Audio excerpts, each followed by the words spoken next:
Hey everybody, welcome back.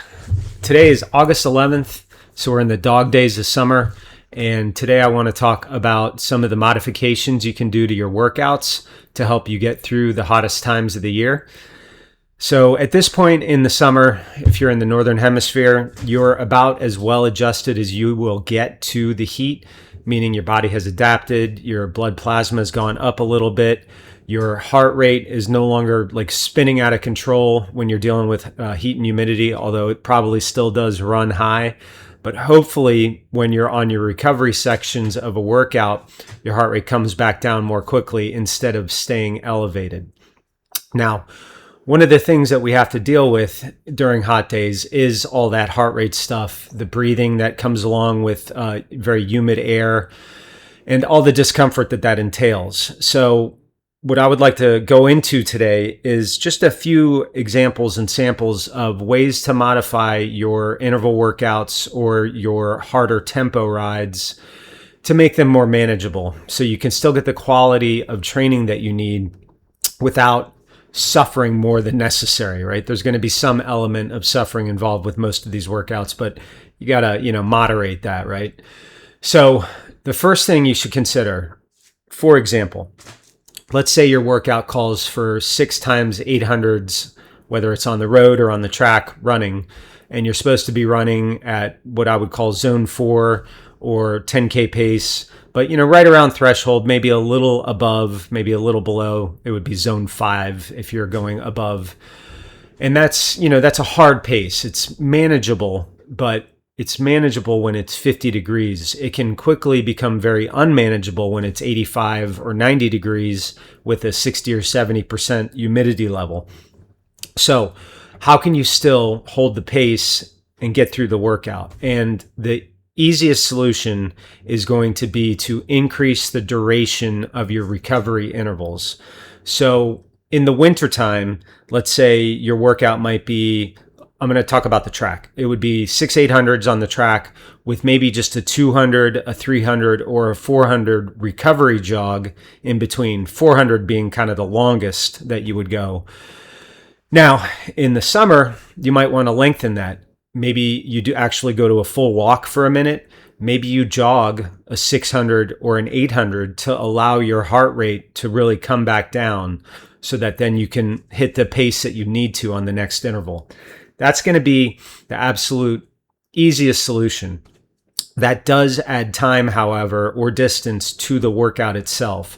So you need to be careful with how long of a session in total you're doing, not just because you are probably time limited, but because we don't want to overload the total volume of training. So that is the modification I would do. I would increase the recovery time or increase the recovery duration, length, The same can be said for the bike. A typical interval on the bike is going to be something like 5 times or 6 times through 6 to 8 minutes, right? At that kind of same effort level, 90 to 100% of your functional threshold power, or in the zone 4 or 5 range, again, right at, right below, or right over your threshold, depending on the focus of the workout. And on the bike, it's easy to sit up and spin for several minutes, again, to allow your heart rate to recover. I'm not worried about what you can do with your power because you'll be able to hit the power number. But if your heart rate continues to climb through the workout, the last few intervals, which are, in my mind, supposed to be some of the best intervals, if you're just gassed and you're suffering, your power is going to drop or your heart rate's going to spike and you're just not going to get much function out of it, right? You can have a high heart rate but low muscle output, meaning your body is just like, hey, it's not working anymore. You got to slow down. So the goal is to get through the last couple of intervals at least as fast or better than your first intervals.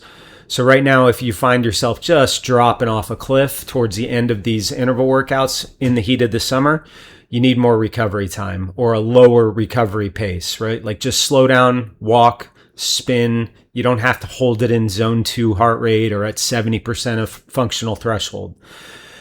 Now, those of you that do well with the heat, you're going to notice that this does not affect you as much. And if that is the case for you, then you want to continue on with these shorter recovery intervals, because the goal is to, keep our power level up or our heart rate up with just kind of the minimum amount of recovery needed so that we can do it again and again and again. Because at some point, you're going to be racing, whether it's a sprint, Olympic, half Ironman, whatever, and you're going to be holding that same effort level. And the goal is to hold the same effort level throughout. Now, on the long stuff, let's say you're training for half Ironman, half marathon, and you're supposed to go out and do a 2-hour run, regardless of what the distance you're supposed to cover is. The easiest, again, thing to do if you are impacted, like myself and many other people, by the heat, is slow your pace. Maybe you need to go to the point where you just don't even look at your pace, or you take it off your watch, so you're not like driving yourself crazy because you're supposed to be hitting 8 and you're hitting 8:20, right? Because again, your heart rate will be higher, your perceived effort is going to be higher because of the environment that you're in. So it's okay to slow down when you're doing something like that. If your body can handle it, and if your coaching, whoever it may be, says it's okay, you could extend the time a bit to cover the distance that you need to, but don't always feel locked into that exact distance, because time on your feet is time on your feet, regardless of how far you go. The bike is a different story. If you're riding on the roads and it's 90 degrees out with high humidity, and even if you started at 5:30 or 6 a.m., by 9 a.m., it's really getting warm, and that's when the sun is now kind of melting the dew off the ground, and it just gets like oppressively humid. If you need to throw in some recovery stretches there, let's say you're supposed to hit like 3 hours at 72% of FTP, which would be a kind of Ironman workout, which would be like a low to mid zone 2 for heart rate if you don't have power. You could do like 25 minutes at 72% and then just spin it out for 5 minutes. It's not going to be perfect, but it's going to let you get through the workout without feeling like you're throwing yourself against a glass wall over and over and over. And we only have to get through a few weeks of this at this point. There's not that many weeks left of this undue suffering in the uncomfortable weather.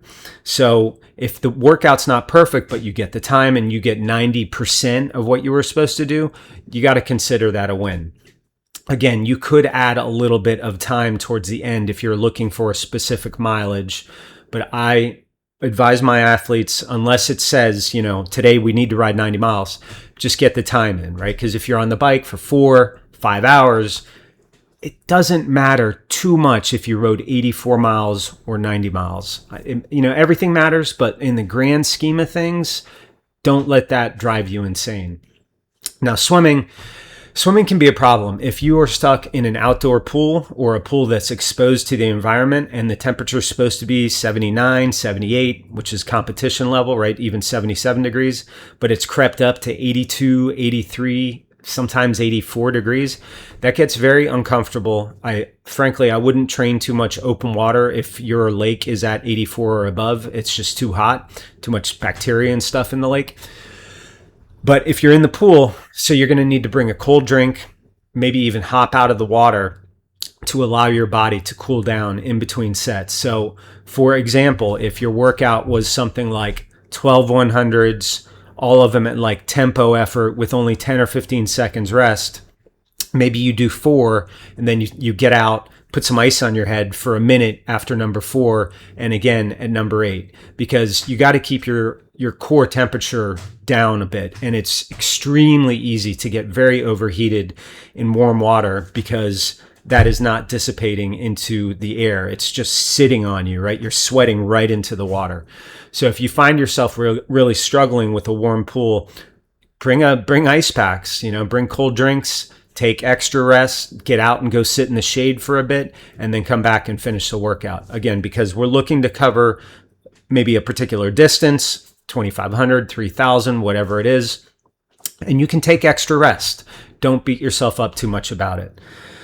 So other tips you got to remember, hydration and electrolytes on all these workouts. If you are the type that doesn't typically bring a bottle when you're doing a 10 or a 12-mile run, maybe you should, either a handhold or something strapped around your waist. Really easy to do, slightly uncomfortable, but you'll be really happy you have 20 ounces of fluid with you when you're parched at mile 7. And the same goes for the bike. Make sure that you plot out some stops, whether it's coming back to your house or hitting a store, so that you can reload and frankly go sit in the air conditioning for 5 or 10 minutes. So I hope your summer's going well. This is a video more about heat. This is us. Don't forget to like and subscribe, please, and we'll see you next time.